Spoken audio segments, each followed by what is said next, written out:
հայերեն տառեր ստանալը ամենևին էլ հեշտ չէր այն ժամանակ, կաղապարներ պետք է առանձին ստացվեին, որովհետև մենք գիտենք, որ աշխարհում շուրջ 1.5 տասնյակ ընդամենը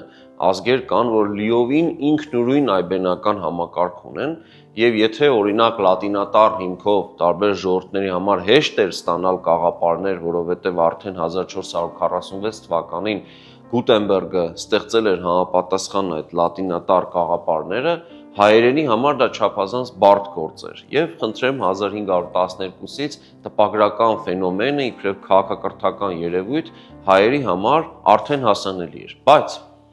այս տպագրական գյուտը հայ հասարակությանը ծանոթ էր դրսում եւ տեղափոխվում էր Հայաստան տպագիր գիրքը եւ այդ կերպ այստեղ հնարավոր չէր իհարկե հազարավոր օրինակով սփռել։ Այս առումով իհարկե չափազանց մեծ դերակատարություն ունեցավ Սիմեոն Երևանցու կողմից Սուրբ Էջմիածնում տպարանի հիմնումը։ Նախագծի գլխավոր գործընկերն է Converse բանկը, ֆինանսական աշխարհի ձեր հուսալի գործընկերը։